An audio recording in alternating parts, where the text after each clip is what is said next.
Hey guys, welcome back to Bible Fun with the Duns. Today we're studying Jonah chapter 1. Let's get started. So this chapter kind of starts off with God talking to Jonah and saying, go to the city of, what's it called? Nineveh. And because the people there aren't that good and Christ-like. They need to know Preaching. God, right? Mm-hmm. Okay. But instead of doing that, Jonah decides he's going to run away. And running away from God doesn't really end well for anyone. I like So, he finds a ship, and that leads him to Tarshish. Well, he goes to Tarshish after. Oh, that's right. Joppa. He gets on the boat in Joppa. I've been there. Because I'm 5. I've been there twice. And so then he pays for the trip, and And so while he's on the boat to Tarshish, God sends a mighty wind that makes the waves go roar. And I love it, John. Roar. And then, so they're scared, right? Eek. And so Jonah's just sleeping peacefully, like at the bottom of the ship, like high. And the captain comes in, he's like, what are you doing? Why are you asleep? We're about to die out here and you're sleeping. And he's like, pray to your God. Maybe he will understand. And then, so all of the other crewmates, or whatever you want to call them. Sailors. Sailors, yeah. Crewmates is good. Are like praying like as hard as they can to their guys. And then one of the sailors has an idea. Hey, let's like Cast lots.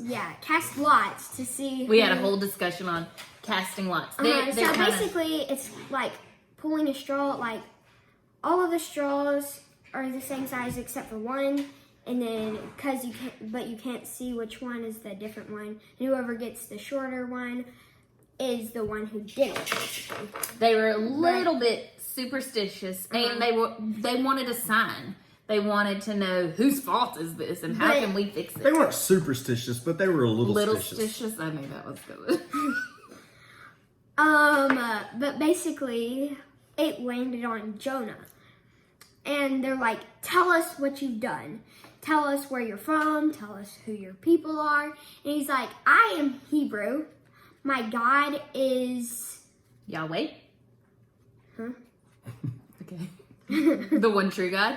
Yeah. And he's like, the God that created the heavens, the God that created the earth. And basically, they were scared. Oh, what else did he say? The God who created the earth and the God who created the sea. And what are they on during this storm? The sea. They're like, hey, you need to talk to him then. Huh? Yeah, and they're like... Let's give him a call. They're like, okay, tell us what you've done. And then he says... He's crazy right now. Or tell us what you've done, and tell us what we can do to fix it. And he's like, you know what? You need to pick me up and cast me out of the ship. And so they're like, but we can't just take your life like that. And then, but they end up doing it because, yeah. Every man for himself, I guess. Hey, what do you think Jonah thought was going to happen to him whenever he said, throw me into the water? Exactly, God. We're Hey, so Jonah was a prophet, and so he knew religious stuff. And so when they did sacrifices in the temple, and he saw those sacrifices happen, what happened to those sacrifices? they just died. They didn't come back. So Jonah thought, in order for everybody else to be safe, that something had to He what? would sacrifice himself. That's right. Okay. So Also- they throw him into a ship, out of the ship, and it says a big fish comes and eats him. So we don't know if this was a whale. We don't know if it was a megalodon. We don't know if it was an oversized guppy. I think it was an oversized guppy. That's John's vote. With teeth? Yes. Okay. With teeth? Because did it chew? It just swallowed him whole, but Oh, yeah. surely it had teeth. Okay. All right. I'm good with that. Keep going. And He's good with you. And so he stayed in there for 3 days and 3 nights. And the rest of the sailors got there safely. And And then what happened to Jonah? Did he just live in the whale forever? no, after 3 days. Wait. Wait, that's not this It's chapter. not this. Oh, okay. We gotta hold on. Okay. Okay. My bad. All right. So, Mama, what you got? So my takeaway from this is Jonah's heart. And it's probably going to be the focus a lot as we study this book, this short book that is such a refreshing change.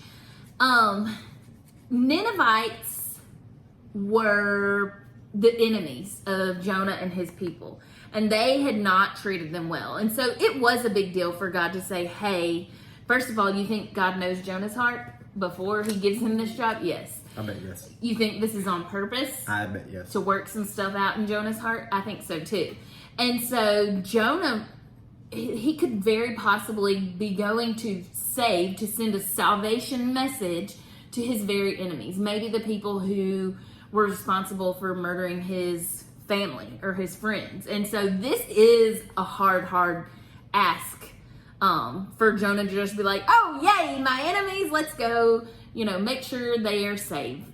And so, it's not just Jonah's disobeying a little thing. It was a struggle for him. And so we will see this struggle, this internal struggle through the whole book, even to the very end. That's right. And, but what it shows is your actions and your choices. It shows the state of your heart. And we will see that throughout this book. But another thing I noticed, when Jonah chooses to disobey God, when Jonah chooses to run away, he's in sin, right? And so when he sins, his sin doesn't just affect him. It affects the people who he's on the ship with. It affects all kinds of people that he comes in contact with. But even better than that, and I love this about God, he does not waste a single thing. Even in Jonah's disobedience, these crewmates, John? These sailors that got to sail with him got to see God's mighty work, God's mighty hand. And so even in Jonah's disobedience, even in Jonah's heart that's gone astray and isn't obeying God, God can still use Jonah. And I love that. Yeah. A couple of things I like about this book, and I'm going to preach this chapter on Sunday, so we'll get we to made him join us. Yeah, today. we'll get to I'll get to more in depth in this on Sunday morning. I'm pretty excited about it. Just know this, Jonah is an 8th century prophet, BC. You don't need to know that, but he lived the same time as Amos and Hosea. Jonah's name, it means a dove. And a dove is traditionally a symbol of peace. That was the animal that left the ark and came back with the olive branch in it, and they had peace. The dove is the symbol that the Holy Spirit came in at Jesus' baptism. Jonah's daddy's name is Amittai, who means faithful and truthful. But here's the story. Like Jonah said, hi, my name is the dove, peaceful. My daddy's name is faithful and truthful. And he ran away, not wanting to give a message that would lead to peace of other people, not wanting to be faithful to God. So, we're not always as great as we think we are, and we're always a work in progress. But just know this. I like that God sends a lot of things. He sent a storm, he sent a fish, he sent a prophet, all in chapter 1, and everything obeys him except for the prophet. And it would be kind of like everybody in our house being good except for Orville, the bad one. Yeah. All right. Hey, look, have fun in the book of Jonah. We're going to John get... had a quick take. Oh, okay, go. I'm sorry. So I have been reading this book, and it's kind of like about fairy tales, and it's cool. And it talks about the moral of the story and a lot about that. And so I just thought it was easier to think of this as a fairy tale, kind of. And the moral of the story is that we have consequences for every action that we do. Jonah's consequence for running away from God was being eaten by a whale. Yeah. Not the best consequence. No, but don't set me up for that. we all have consequences for bad things we do, and we might even get something good for good things that we do. That's true. And listen, I think this is a good place to go ahead and just ask this simple question, because you're reading a book about fairy tales, and that's helping you to kind of process maybe a big takeaway. But is the book of Jonah a fairy tale, or was this did this actually happen? It actually happened. In fact, they talk about it in the New Testament, and John, when he was retelling it, he said a phrase that I read in the New Testament. Jonah was in the belly of the whale, what? For 3 days and 3 nights. Matter of fact, somebody in the New Testament references that. Jesus does. Jesus talked about Jonah. Jesus believed Jonah was a real story. And guess what? So can we. That's right. All right, keep reading, have fun. Talk to you later, and goodbye. Bye.